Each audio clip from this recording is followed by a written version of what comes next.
3 may. Кантип кечирим сураш керек? Ишенимдүү жана адилеттүү Кудай күнөөлөрүбүздү кечирет. 1-Жакан 1-бөлүм 9-аят. Семинариядагы профессорлорумдун бири адамдын теологиялык билимин текшерүүнүн эң жакшы жолдорунун бири бул анын биздин сыйынуубузга тийгизген таасири деп айткан эсимде. Бул мага ошол кезде менин жашоомдо болуп жаткан окуялардан улам чындыктай сезилди. Ноэль экөөбүз жаңы эле баш кошуп, кечкисин дайыма чогуу сыйынып баштаганбыз.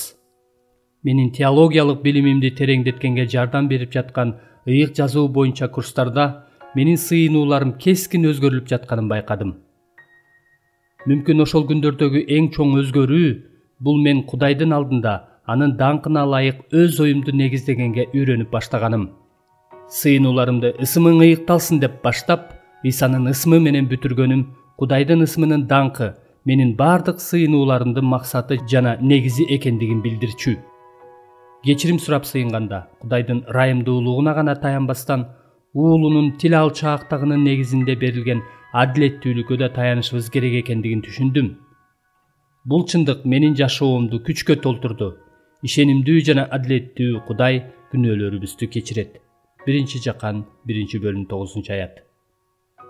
Жаңы келишимде бардык күнөөлөрдүн кечирилишинин себеби байыркы келишимге караганда ачык айкын көрсөтүлсө да, андагы негиз тактап айтканда Кудайдын өзүнүн ысымына болгон ишенимдүүлүгү эч өзгөрүлбөйт. Павыл Машаяктын өлүмү Кудайдын адилдигин күнөөлөрдүн кечирилиши аркылуу көрсөткөндүгүн жана Кудайдын адилеттиги өзүнө эмес, Исага таянган кудайсыздардын акталгандыгы аркылуу көрсөткөндүгүн айтат. Римдиктер 3-бөлүм 25-26 аяттар. Башкача айтканда, күнөөкөрлөрдүн Иса үчүн акталышы бул адилеттүүлүктүн одоно катасы сыяктуу көрүнсө да, Кудайдын ысымын ыйыктоо үчүн Машаяк биротоло өлгөн. Бирок Исанын өлүмү, Иса үчүн болгон кечирим, Кудайдын ысымы үчүн кечирүү менен бирдей болушуна алып келди. Бул жерде адилеттүүлүктүн катасы жок. Кудайдын ысымы, анын адилдиги, акыйкаттыгы Кудайдын даңкын чыгара турган ушундай курмандык менен камсыз кылынган. Иса акыркы саатта: "Азыр жаным кыйналып турат. Эмне дейин? Ата, мени ушул сааттан куткара көр дейинби? Бирок мен ушул саат үчүн келгем. Ата, өз ысымыңды даңкта" деп айткан.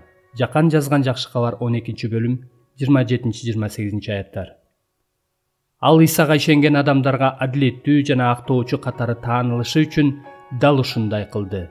Римдиктер 3-бөлүм 26 аят.